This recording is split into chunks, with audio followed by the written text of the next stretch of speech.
We're discussing what we want to see from the Washington Commanders, both on offense and on defense, on Wednesday as we get our second glimpse of the team at OTAs right now on this bonus episode of the Locked On Washington Commanders podcast. Your daily podcast on the Washington Commanders, part of the Locked On Podcast Network. Your team every day.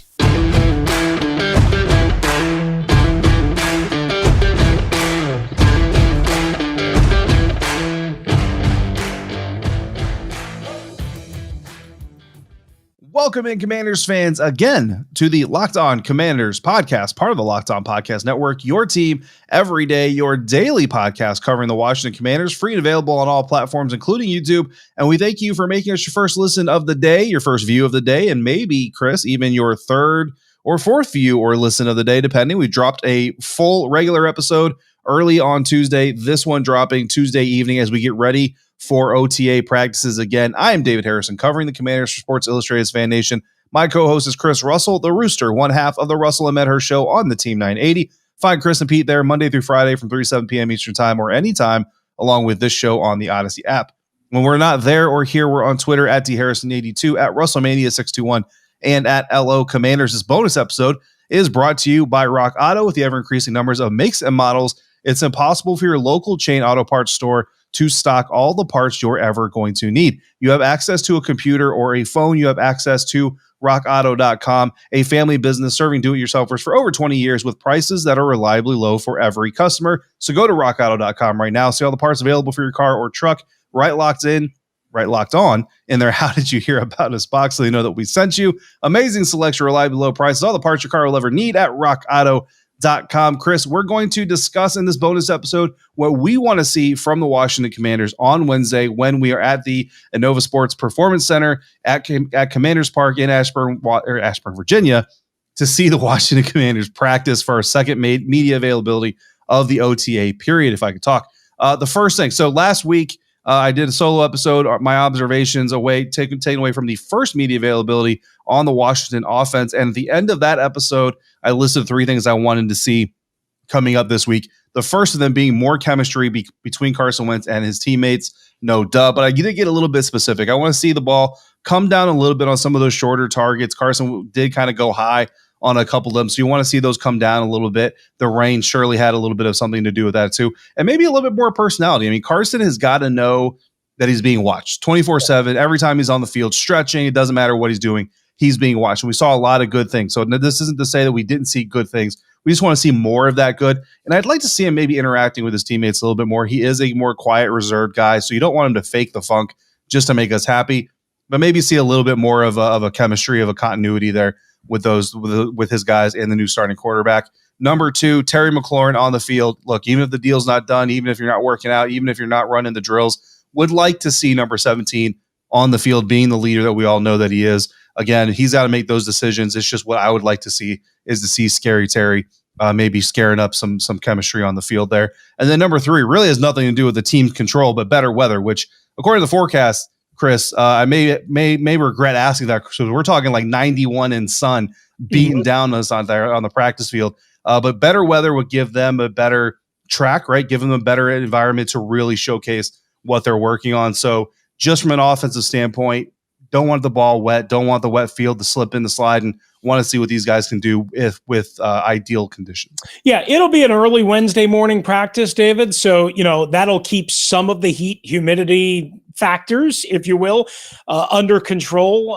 So that's good. But it'll be very training camp-like. There is no doubt about that. And sometimes, with sweat and perspiration, like you mentioned, the rain, and the wet balls and whatever, that could be a factor too. So something we're going to have to keep an eye on. I touched on, dehydration issues and cramps and muscle pulls and all that in the full episode that I did solo on Memorial Day, so people can, kind of check that out, because that was a factor for me, something that I wanted to see. So I'll leave what we've already said and what you just said on that. I do not think we're going to get Terry Mclaurin on the field anytime soon. I'd be very surprised if you see him before training camp. Can't guarantee that, or I should say before the mandatory the mandatory mini camp, I should say, which comes up in about 2 weeks. So I think that might be the only time you see him in this off-season program.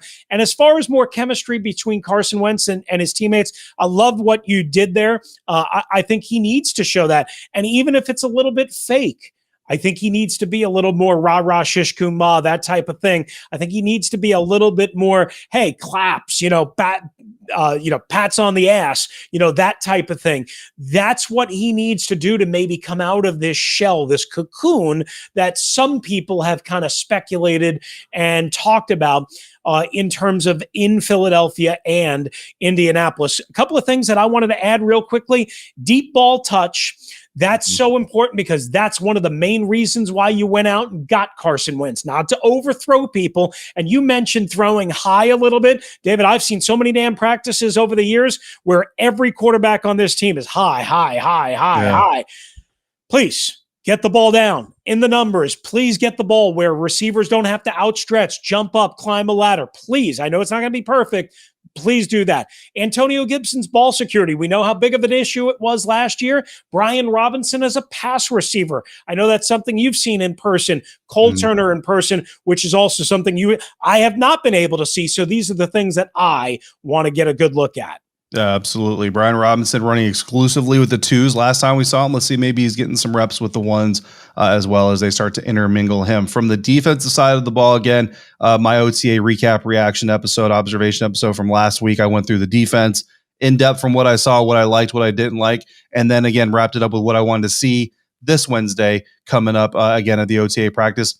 And number one, Chris, was Chris Harris. And I know the fans probably aren't going to care too much about this. Washington defensive backs coach. I mean, that guy's electric. He was electric in the rain. He was electric. I can only imagine he'd be electric in the sun. I mean, when Corn Elder picked off Carson Wentz, the defense started running down the end of the field like they always do.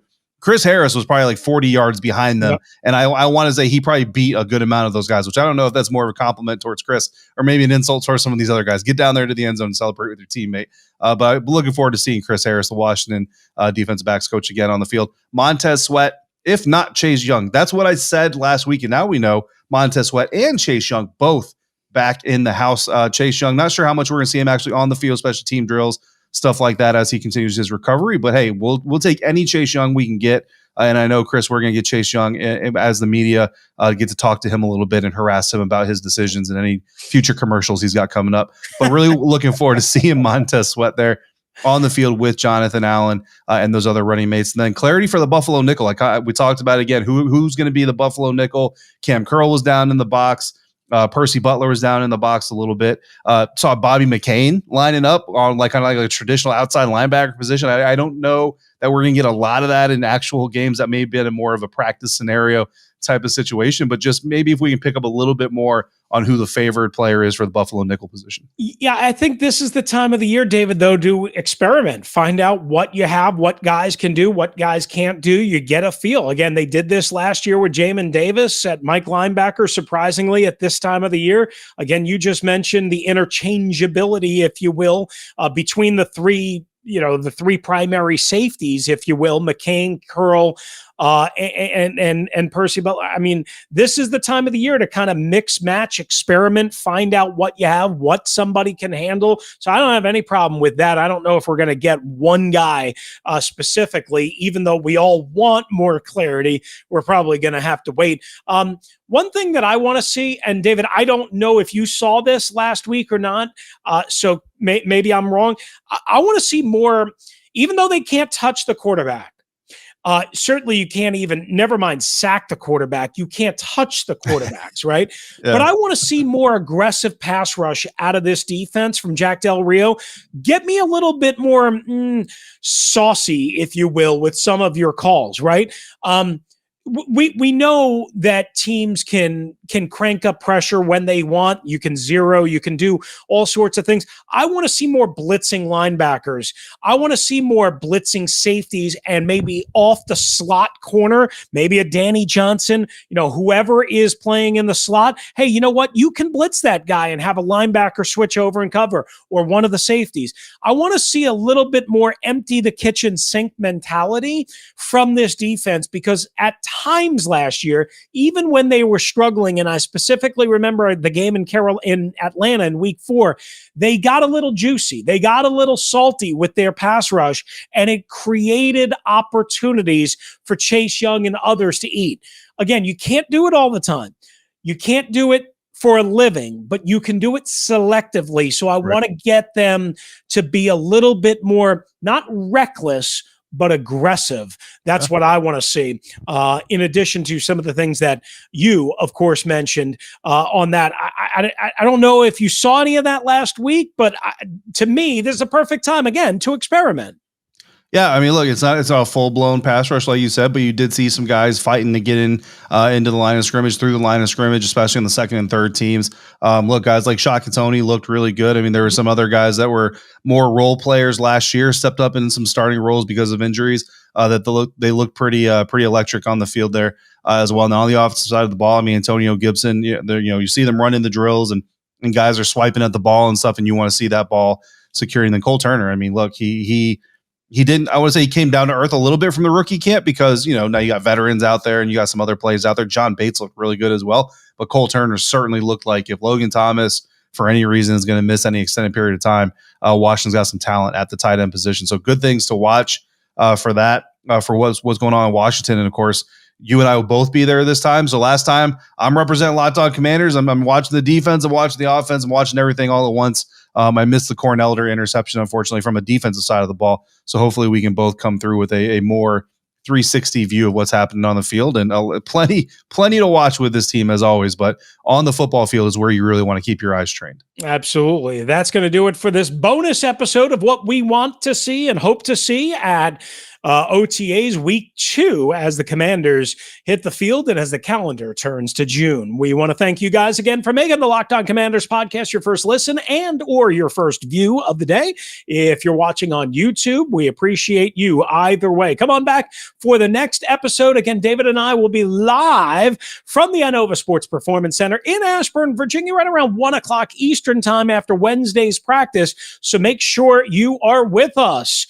Now make the Locked On NFL podcast your second listen and or view of the day. The schedule may be dark, but the NFL never stops. And neither does Locked On NFL. Get insights and opinions from hosts including Ross Jackson, Chris Carter, and Tony Wiggins, plus local Locked On NFL hosts repping all 32 squads. So no offseason for real fans. Make sure you subscribe to Locked On NFL on YouTube and wherever you get your podcasts. If you want to hop in, the voicemail, 301-615-3577, 301-615-3577, or via email, lockedonwashingtoncommanders@gmail.com. That's going to do it again for us today. Thanks again for joining us. We're free and available on all platforms. Don't you ever dare forget that. For David Harrison, who's covering the Washington Commanders for SI.com's Fan Nation, I'm Chris Russell, one half of the Russell and Medhurst Show on the Team 980 and the Odyssey app. We'll be back right here on the Locked On Commanders podcast.